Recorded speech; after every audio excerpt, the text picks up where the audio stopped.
self-realization. Most important thing in spiritual life is one ought to know very clearly about what he wishes to achieve. What is the conceptual shape of that goal?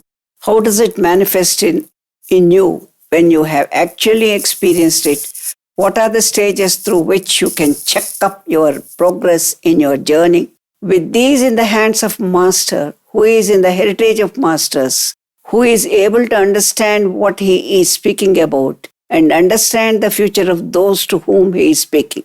Astrology is a very special lens through which you can see the interaction of the ego with the vast expanse of the universe around us. The ego has a specific relationship with the cosmos, with nature, the planets, the zodiac, and all that happens around. The ego is the traveler. The ego wishes to break its limitations, reach and merge and identify itself with the unlimited universal truth. This truth has been defined in many ways in many texts of the ancients related to the Vedic literature. Ekam sat vipra bahudha vadanti. That is Upanishad saying. There is only one truth and the learned speak of it in many ways. Whatever be the expression, the language, the mode of expression, the truth is only one. In a man's effort, the goal that he has set before him must be very clear to him, and he should also be very clear about the path and the techniques he is following and as to how they are going to deliver the goods in his efforts. The body has a relationship with the earth, which has a relationship with the planetary system, the solar system, and the solar system in turn has a direct relationship with the zodiac wheel that we call ecliptic.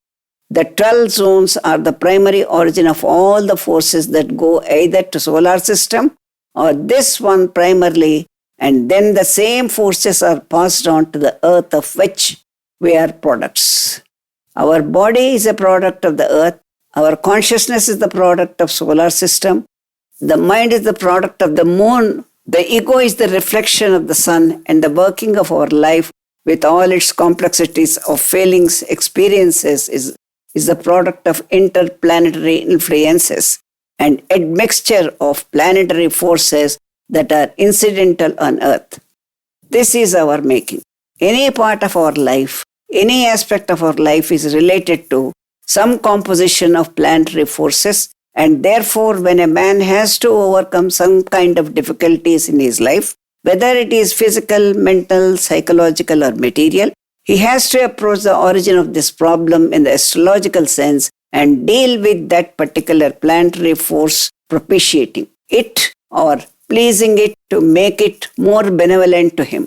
This process has been going on in the practice of Indians since ancient times, and the yajna that is performed through mantras in the various Vedas is always directed to propitiate and please and make the forces benevolent, the forces that govern us in our material life. The purpose of yajna is to make our material life more comfortable, our mental condition more relaxed, our emotional life more balanced, leading to an ultimate innermost well-being. This is a common approach of all, irrespective of whether a particular individual is following the path of self-realization or following any path of spirituality or not. This is commonly applicable to one and all. For these few who are interested in the spiritual approach, who would like to know what this ego means, which is confining to some limitations, then what should be done to free it from these limitations?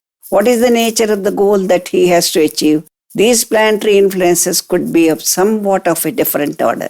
To him, the sun is the soul, moon is the mind, the planets and the zodiacal influences are the body through the moon, the mind, which is the gateway to the inner recess of consciousness.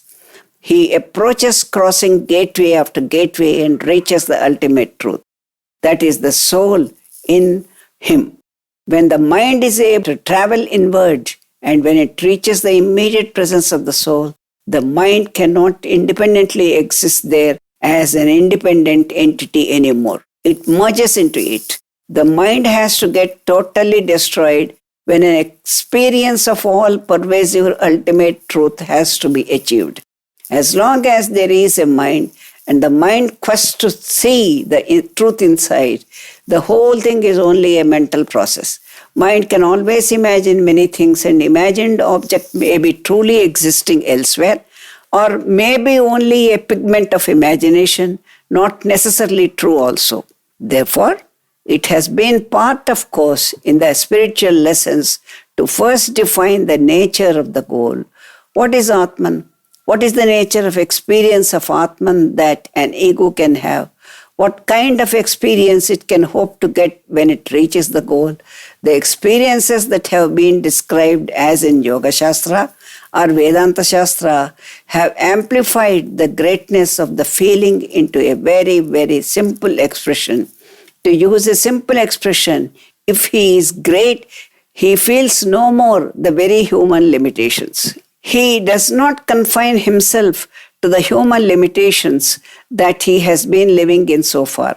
He feels one with the entire universe, and he feels that there is nothing in the world different from himself. This is the kind of universal ego, elevated to oneness, annihilating, transcending all differences of form and name. The oneness with the universe is our ultimate goal. That experience is capable of destroying our karma that we have accumulated over a series of manifestations, incarnations, lives on this earth. Without destroying this karma, a man is bound to return to this earth endlessly, helplessly, without any choice of his own. And in every birth, there is the risk of further going down in the lane of happiness and into the abyss of total ignorance. This Atman is defined as pure light, and this description is related to the sense of sight in the man. If it is described as the mantra Om, it is related to the sense of hearing in a man. So any experience or any definition of ultimate truth is to start with is necessarily related to one of our senses, either the sense of hearing in us or the sense of sight in us. But when the actual experience takes place, all the five senses in the man experience the truth. The sense of hearing and the sense of sight are only path to a particular goal, which then experienced. It is an experience by all senses in the man, or the five senses as you often call them. When they experience one truth, what they experience is not the experience of any particular sense, and that experience is the experience of the innermost ego. That is the chitta or the ahankara, the I in the man. When I experiences anything, it is not as though one of my senses is experiencing it. To make it more elaborate and simple, God cannot be seen. You can't talk to God. For convenience sake, God cannot be seen, God cannot be heard, God cannot be touched, God cannot be smelled. But what is it that we can have about God with us? What kind of relationship can we hold to have with God? God can be experienced. It is far above all these sense organs. They are the vehicles of the media through which we experience the world around. Senses can experience only the world around, whereas all the five senses at once, when they are concentrated up to the point of ego, can experience the ultimate truth, which is far beyond the seen and the experienced world, which is the base on which the world is sustaining. It is the source from which the world of five elements and the complexity of life is born, and again it is the source into which the world merges. That experience of God can therefore, for the reason that it is not experienced by any one of our senses, the mind will not be able to describe it. Mind can describe only those which can be experienced by any one of these senses or more than one of these senses. The light and sound simultaneously, the mind can describe. The sound and touch, light and touch, or sound, light and touch, these things can be experienced by senses only. Therefore, we can certainly describe an experience. If the experience is beyond these five senses, mind cannot report about it. Mind cannot describe it. Therefore, that experience of the soul, you call it the soul, the ego, ahankara, or the chitta, they merge into one experience when there is an experience of truth. That truth experience is known as realization, and it is simultaneously the realization of the falsity of the seen external material physical world.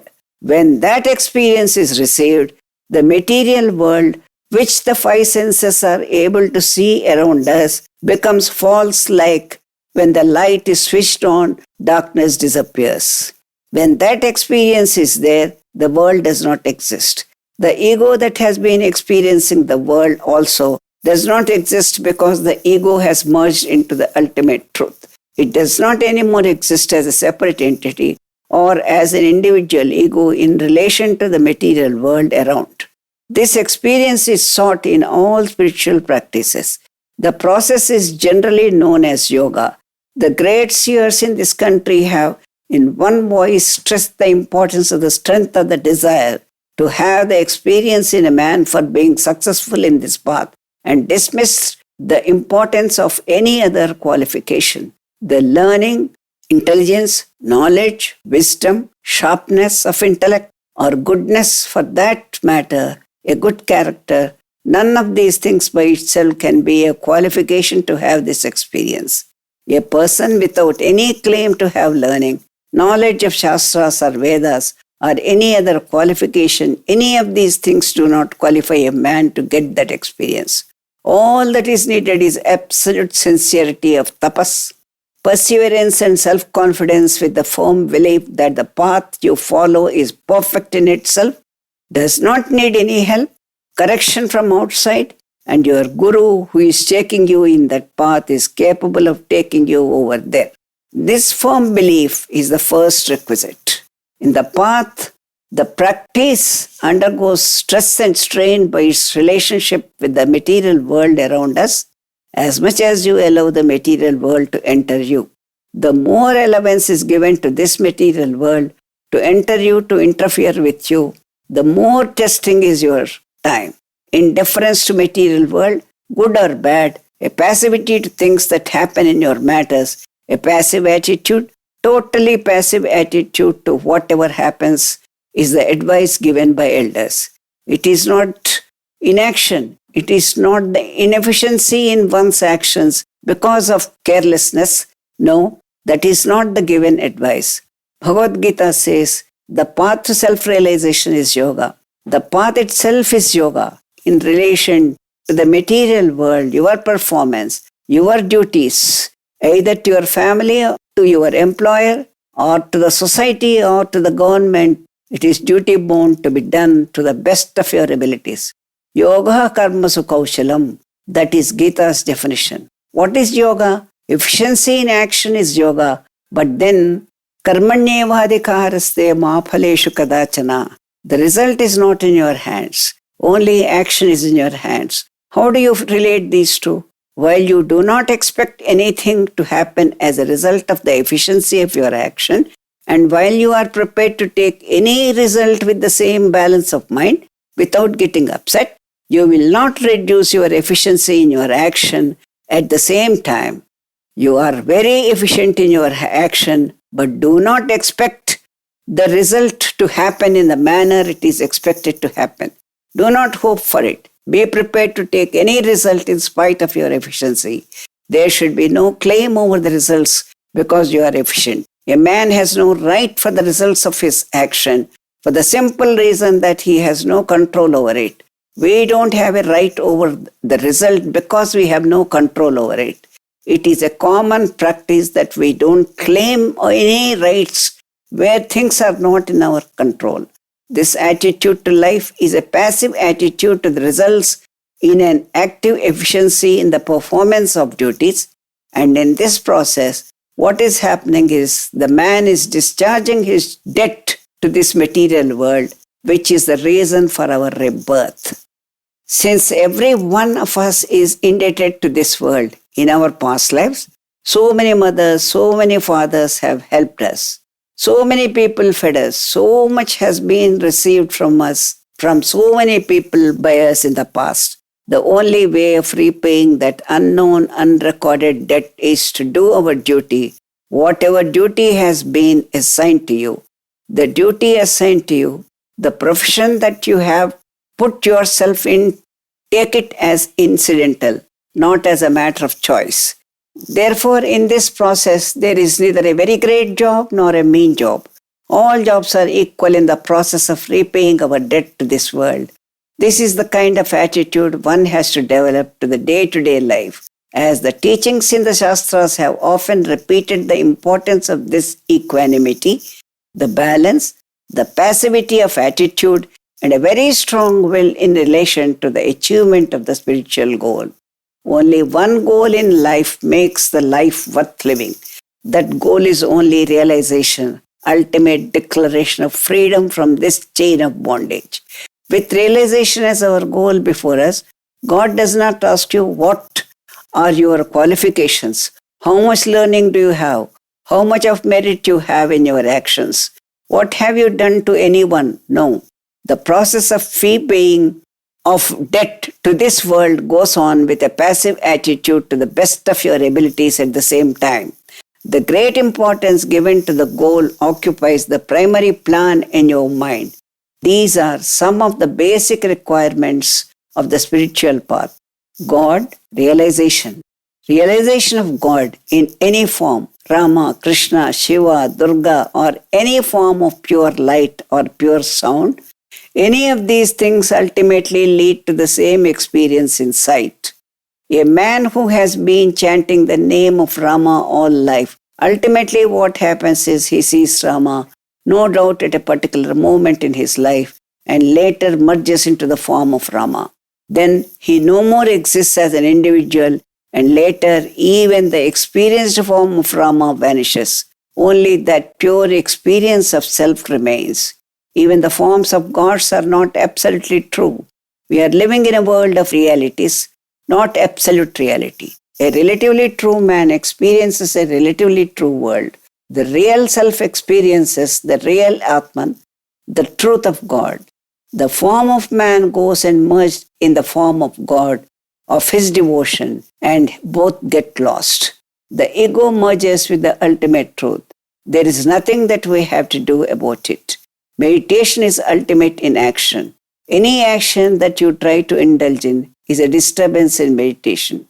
Meditation can be without an object, and the word concentration refers to an object of concentration in the name, the form, the sound, or the light. It is the concentration of mind and attention.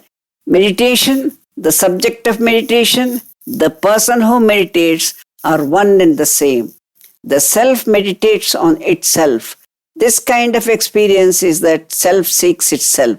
When the self is seeking itself, there is no distance to be covered, there is no journey to be made, there is no goal to be reached. It is there, very much there, and very much within you, not to be sought after in the external world. For this simple reason, no qualifications have been insisted upon. Any qualification is related only to the mind or the body. The self is always self-sufficient. It can neither be educated by anything, nor can it be called ignorant of anything. It is unqualified, all-time, all-pervasive truth, the one truth. Masters have been depended upon for one thing, to prevent the practitioner from doing anything.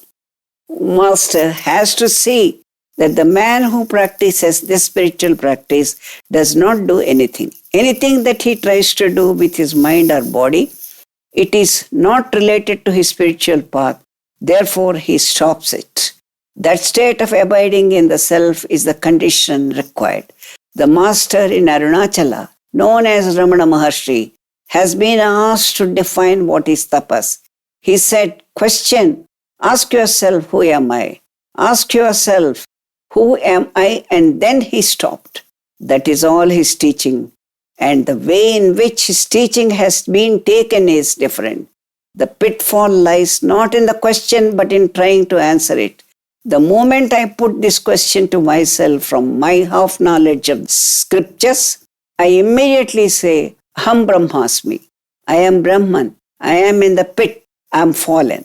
My path is broken. Who is answering this question? My mind. If my mind is answering this question as Aham Brahmasmi, my mind is calling itself Brahman, and therefore uttering a non-truth. This pitfall must be avoided. What Ramana Maharshi meant is, don't answer the question, seek the answer from the source, which is itself the truth. The question, the queries, the mind that dwells on the question, all these in the process over a time get lost, merges into that ultimate truth which is the answer to its question. There the mind is annihilated. Mind, buddhi and chitta, these three aspects disappear because they are the seekers, and what has been sought has appeared before them and took the mind, buddhi and chitta into itself. They merged. That question is tapas. Meditation on the question itself is tapas. Any attempt to answer it is falsehood. Here the intellect and the mind are the culprits. We should therefore try to achieve that state of silence. Then the mind is not allowed to speak, not allowed to answer the question that you have put to yourself. Once that experience is received by you, by yourself, by your own effort, the self seeks itself and finds itself. The mind merges into it. The mind is merged into it. It gets lost, and in the absence of mind during the experiences, the mind is not in a position to describe these experiences. This is the truth about it. Vato vate nivartante aprapya manasasaha. That is the Upanishad sentence, where mind gets lost because it is not attainable through the understanding of the words. Then, is it all a futile exercise that we are going through the scriptures? Is it all a waste of mind? The scriptures and the reading, this is the exercise given to the mind to discipline itself, to tell on the subject matter proper rather than going about in wasteful worldly matters. This is the only good subject that the mind can engage itself upon. Any other experience, any other subject given to the mind is neither useful to itself nor useful to the self. For this reason, the mind is engaged in the discussions, trying to understand the sentences of the scriptures and the talks like now you are hearing. This is the only way that the mind can be detracted from its worldly engagements. This has been the path of all masters. There are in times when Krishna lived on earth about 5,000 years ago. According to orthodox claims and the Hindu scriptures, there were 1,000 ways and techniques of meditation. Today, most of them have been lost. The parampara, the continuity has been lost. We have hardly 4 or 5 schools of methods or methods of meditation still alive, handed down to generation of masters and disciples over the time. Certainly, there is a very great relationship and a very close relationship between the time, the progress of time or the flux of time, you may call it, which we are experiencing, and the condition of the ego in ourselves, as Master has explained a few minutes ago. We are the products of astrological and astronomical forces, and we all know the example of Bhishma in Mahabharata, the grand old man who was fatally wounded on the battlefield, and he gave so much importance to the time of the year, and till such time he did not leave his body. He continued to stay in his body till the appropriate time arrived. He waited for Uttarayana, that is the northern course of the sun, which is reckoned to have started today. This is Uttarayana. Till such moment came, Bhishma waited for 49 nights and 49 days, fully after getting wounded fatally.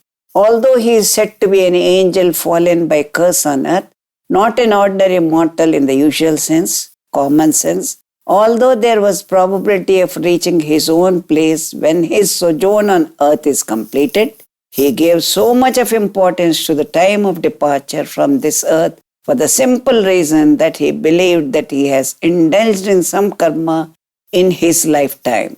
This karma can take him to a wrong place if he leaves the earth at a wrong time. That importance has been given to Uttarayana. Once you are well versed with astrology and astronomical part of astrology, the side real zodiac, the sun has started his course on 21st December, and as explained in the lunar calendar indicates that the sun has started his northern course today. Once you are well versed with astrology and astronomical part of astrology, the real zodiac, The sun has started his course on 21st December, and as explained in the lunar calendar indicates that the sun has started his northern course today. There are two zodiacs which are working on this day. One is Nirayana, one is fixed, and the other is moving. In the moving real zodiac, the sun has started his northern course on 21st December, and in the state zodiac, the non-static zodiac, the non-moving zodiac, the Ravi Chakra, the sun's northern course has started today. The difference is about 23 days. The two zodiacs differ by 23 degrees, since 1 degree is 1 day's movement for the sun. 23 degrees means 23 days. The difference between the fixed and the moving zodiac is 23 degrees, and we can take this today since the lunar calendar has been running our rituals and practices, and every Vedic ritual and practice is pregnant with meaning, and it is directly linked to the planetary motion and their placements in the stars. Every star has its own importance and significance. This is Mrugashira. This star plays a significant spiritual point of view also. Ardra Nakshatram Rudram Devatam. The star Ardra is ruled and presided over by Rudra Devata. It is Shiva, who is the god of merger. He merges this world into the infinite, into its origin, the Brahman. That is why he is worshipped as the giver of moksha. He stands for renunciation, wisdom, and totally inward-drawn consciousness. These are the qualities of Shiva or Rudra. This is the star that rules today. We perform unusual rituals on these days. Every mantra, every ritual, every offering given through the free fire reaches the addressee, that is God, the one particular force which is the part of the total truth. There is no fragmentation of the universal force in the Vedas, although every mantra is addressed to one particular aspect of the total truth, but never as a separate entity. With this sense, that is the part of the total truth, with that awareness, the offering is given through the fire. That is why the Vedic ritual gives the benefit of oneness of experience ultimately to the ego. Those who perform these rituals with a differentiated mind, treating various forces as different, independent entities and not part of the one, they have not reached the goal. Any number of yajnas have not given them the inner experience. In spiritual practice, the awareness that we are part of the truth and that there is only one truth and I don't have to travel anywhere to reach the truth, and I'm sure of getting the truth by inner experience. These are the ingredients which make the practice successful. God is said to be there in everything, but then the question of presence of our karma is a very important question. If there is God's grace, how can my karma work on me? God's grace is available to those who seek it without any discrimination, only in respect of self-realization and not in a material world, material life, or material results of good or bad. Any material happiness has to be earned by sacrifice. It is not simply given for the asking. God's grace does not lay any preconditions. No conditions are attached to God's grace when it is for the sake of realization. It is given for the mere asking of it. So, having asked God to give you that experience, all that you have to do is to wait for His mercy, and He rightly puts it. For they also serve those who stand and wait. You are serving yourself in waiting for God's grace to shine inside you. Just as you can see the stars shining, the immediate conclusion should be that there is a darkness all over, which is why the stars are shining. If there is light all over, the stars should not be shining. In a world made up of ignorance, it is natural. What pervades the world is darkness. Nevertheless, to those who seek, light is available in the midst of darkness. That light is within you. It is there without a price tag on it. It does not demand any sacrifices from you. You don't have to sacrifice anything. The way of life you lead, what you do with yourself in the day. Today, life has no direct bearing on the spiritual practice, as long as you have a powerful attention on the goal, whatever it is which is capable of disturbing your attention on the goal must be avoided. Nothing else needs to be avoided. There are no rules, no do's and don'ts in the spiritual path. The importance of the goal.